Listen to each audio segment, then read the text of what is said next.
At dahil hindi tumitigil guys ang Japan sa pagbibigay ng update tungkol sa dalawang Japanese na napatay sa atin sa Maynila, ay syempre magbibigay din ako ng update sa inyo. Ayan guys. So itong araw na ito guys, ay naglabas ulit sila ng panibagong video. So masisearch nyo o baka napanood nyo na mas malinaw na yung kuha ng malapitan na pinagrarat-rat yung dalawang hapon. Ayan, pinagrarat-rat na lang guys. Baka kasi hindi pumasa itong aking video kapag ka ako ay nagsalita ng hindi maganda or kapag in-upload ko ito sa ibang platform ay baka hindi pa pumasa. Ayan, rat-rat na lang guys. So yun, ipapakita ko sa inyo kung paano siya nilapitan at paano siya nirat-rat. At yung mga kasamahan niya guys, bago nangyari yung pangrarat-rat at saka yung time na nirat-rat na yung dalawa. Ayan, at pagkatapos nyan, makikita nyo dyan sa video. Ayan, ipapakita ko dyan, panoorin nyo na lang sa taas habang ako ay nagsasalita dito guys. So yun nga yung sinasabi ko sa inyo na nangyari noong August 15.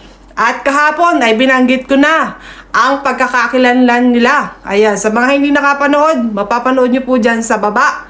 Ayan guys, panoorin nyo na lang yung mga previous kong videos.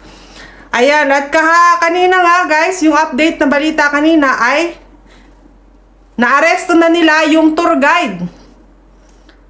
At yung isa pa yatang lalaki may baril. Ayan, iniimbestigahan nila yung tour guide kung bakit kasi makikita daw sa camera na parang planong dalhin ng tour guide yung dalawang Japanese doon sa lugar na yon. Ayan, makikita nyo din dyan sa aking full details. Ayan, para daw kasi talagang dinala ng tour guide yung dalawang Japanese na yun doon sa lugar na matao na yun at kung saan nga ginawa yung pangrarat-rat sa kanila. So maaaring ang planado ayan, pero nasa kamay na nila yung tour guide. Ayan guys, yun yung update ngayon. Hapon kasi wala pa. So yun na lang yung aking i-share sa inyo. At ang opinion ko, ewan ko kung anong opinion dito. Ang opinion ko guys, dahil daw marami nang nangyayaring ganitong insidente sa atin sa Pilipinas na pamamaslang sa mga foreigner, ang aking opinion lang, dapat ito ay kinukondina ng ating batas or ng ating Pangulo. Kasi nakakahiya naman sa mga Hapon. Ang mga Hapon nang tumutulong lagi sa Pilipinas. Alam nyo yan. Malaki nga ang utang natin sa Japan. Tapos ginaganyan ng mga Pilipino ang mga Hapon. Nakakaawa, di ba?